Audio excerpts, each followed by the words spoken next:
Hello everyone, very warm welcome to this general podcast जहाँ पे हम आज अपने एक टॉपर से मिलने वाले हैं, प्रियांक, एंड हम जानेंगे उनकी क्या स्टोरी रही है for qualifying JRF examination. And let me tell you कि Priyank is double JRF qualified and this time he has scored 99.5 percentile, जो कि अपने में बहुत बड़ी अचीवमेंट है। Very warm welcome to you Priyank.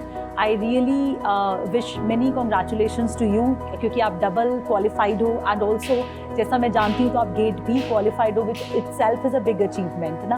तो पहले तो आपका बहुत बहुत स्वागत है। सब लोग जो है जानना चाहते हैं कि आपकी क्या स्ट्रैटेजी रही होगी definitely for qualifying the examination. तो मैं सबसे पहले शुरू करती हूँ, आप अपने बारे में थोड़ा सा इंट्रोडक्शन बताओ कि आपने कहाँ से अपनी क्वालिफिकेशन की है एंड डेफिनेटली क्या आपका बैकग्राउंड है।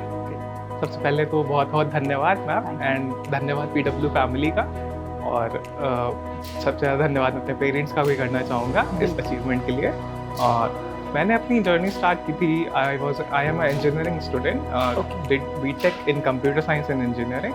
सो पीडब्ल्यू इंजीनियरिंग कॉलेज के टाइम से ही मुझको हेल्प करता हुआ आ रहा है। इसमें मैं इंजीनियरिंग कॉलेज के टाइम पे अपनी इंजीनियरिंग स्टडी जो करता था वो पीडब्ल्यू की चैनल्स पे करता था।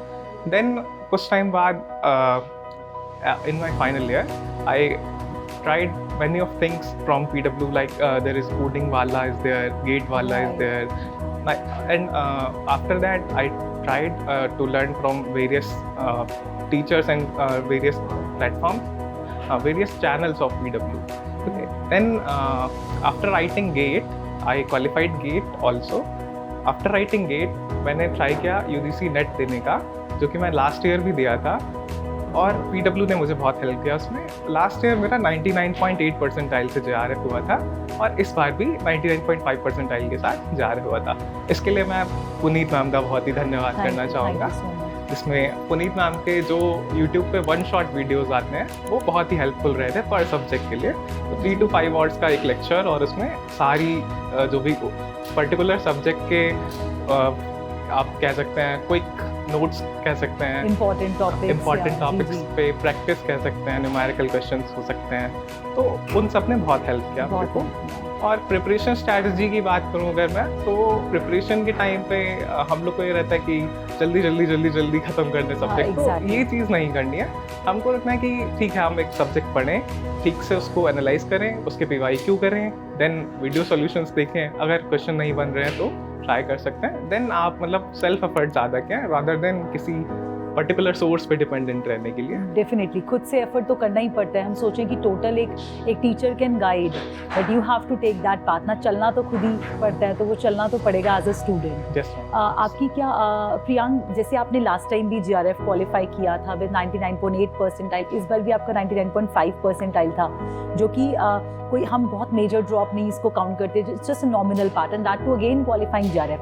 तो आपने अगेन क्या स्ट्रैटेजी फॉलो करी to maintain that consistency, because that is important कि आप पूरे साल तक एक कंसिस्टेंसी को मेंटेन रख पा रहे हो, जिसमें आप डबल जीआरएफ करो, वो मैं ज़रूर जानना चाहूँगी। सो कंसिस्टेंसी मेंटेन करने के लिए आप एक शॉर्ट फ्रैगमेंट लेके चल सकते हो, फ्रेमवर्क लेके चल सकते हो। लाइक आप कुछ टॉपिक्स को नोट कीजिए कि आपको पर डे ये चीज़ करनी है, और वो टारगेट स्मॉल रहने चाहिए। ये नहीं कि कोई अनप्रैक्टिकल चीज़ कर रहे हैं। आपको अपनी हर एक को अपनी लिमिटेशंस पता होती हैं, तो हम उस हिसाब से अपने टॉपिक्स को डिवाइड करेंगे और एक मंथ का प्लान बना के रेडी रखेंगे, जिसको हम बुक मार्क कर लेंगे, और उसके साथ मतलब जो भी चीज़ हो जाती है उसको टिक मार्क करके आगे बढ़ेंगे। तो ये हमको ट्रैक करने में हेल्प करता है कि हमने बैकवर्ड क्या कर लिया एंड कितना, और इससे मोटिवेशन आता है कि हम फ्यूचर में भी अच्छा कर रहे हैं। Definitely. So overall I think for UGC net examination topic by topic study बहुत ज़्यादा यूजफुल रहता है। अदरवाइज भी बच्चे जनरली क्या सोचते हैं कि to work on the quantity, कि ये भी पढ़ लें वो भी पढ़ लें, which I think is not helpful in any way.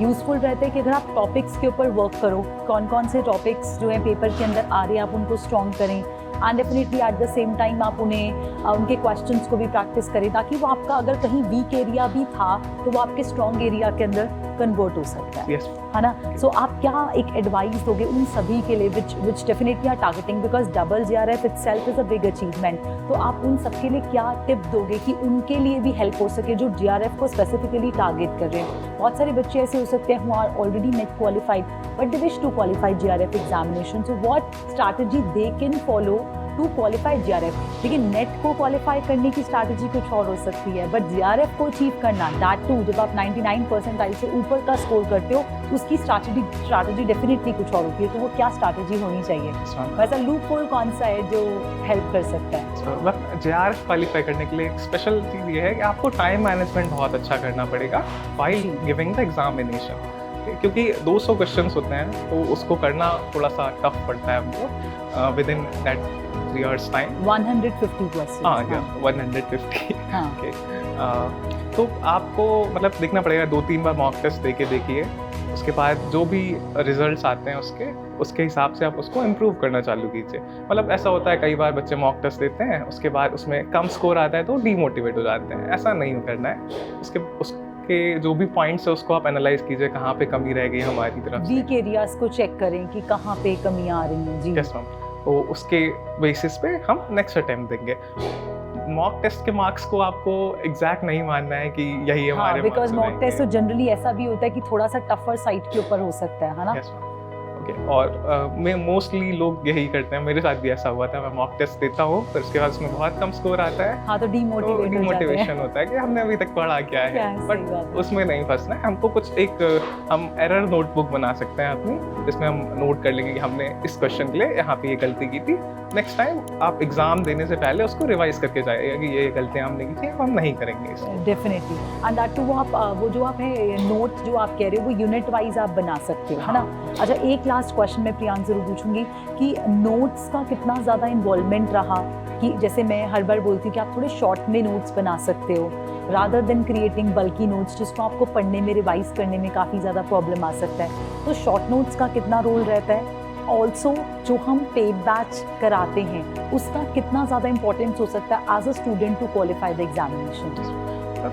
Paid batch में कंसिस्टेंसी मेंटेन बहुत अच्छी होती है। अगर आप फ्री बैच फॉलो करते हैं या यूट्यूब कंटेंट फॉलो करते हैं तो ये आपके ऊपर डिपेंडेंट हो जाता है कि आप कितना सीरियसली लेते हैं चीज़ें और कितना आउटपुट निकाल सकते हैं। बट अगर आप पेड बैच में तो वहाँ पे कंसिस्टेंटली आपको लेक्चर्स मिलेंगे, कंसिस्टेंटली क्लासेस होंगी, everything is dependent on platform that कि आपको things are quite segregated also, ना, systematically placed, yes, and that too followed in a proper sequence. yes, तो इसका फायदा आप ले सकते हैं। और नोट्स की बात है तो अगर आपको रिवीजन करना है, क्विक रिवीजन करना है, तो उसके लिए short notes will be your arrow of success, I will say.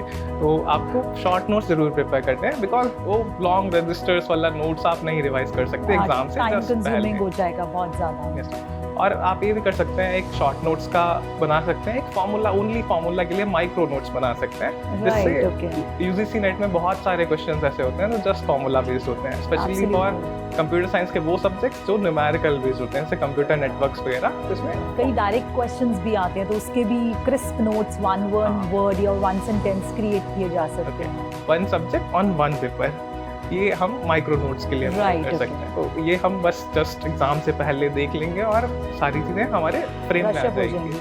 तो ये चीज़ बहुत फ़ायदेमंद रही थी मेरे लिए, तो मैं भी रिकमेंड करूँगा कि ऐसा किया जाए। वन लास्ट टिप प्रियांक, जाने से पहले एक लास्ट सेंटेंस सभी एस्पिरेंट्स के लिए क्या होना चाहिए जो टारगेट कर रहे हैं JRF? अब मैं 2 लाइनें कहना चाहूँगा।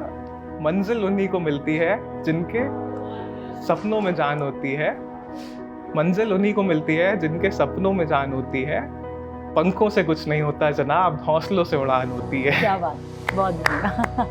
सही बात है, हौसला तो बुलंद होना चाहिए। देखो आई थिंक इतना ज़्यादा इंस्पिरेशन बोला है प्रियांक ने, which is really inspiring for all those जो JRF टारगेट कर रहे हैं। अगर आपके हौसले ही बुलंद नहीं है तो no one can help you, है ना? ऊपर से साक्षात आई थिंक भगवान भी आ जाएंगे तो कोई आपको कुछ नहीं दिलवा सकता। इट्स ऐसा कि वो स्पिरिट जो है जीतने की, कहीं पहुँचने की, वो आप ही को बना के अपने अंदर रखनी पड़ेगी। You can be the next JRF qualified, you can be all India rank 1, बस वो आपके अंदर सोच, वो होता है ना जो दिमाग में जो सोच लिया वो हो जाता है। जब तक हम सोचते नहीं, हम सोच ही यहाँ रखते हैं तो वो पॉसिबल कैसे होगा, है ना? चलिए, so with this let's wind this discussion up and it was really nice talking to you Priyank. Thank you so very much, wish you all the luck for your future. Thank you so much. Thank you PW। Thank you.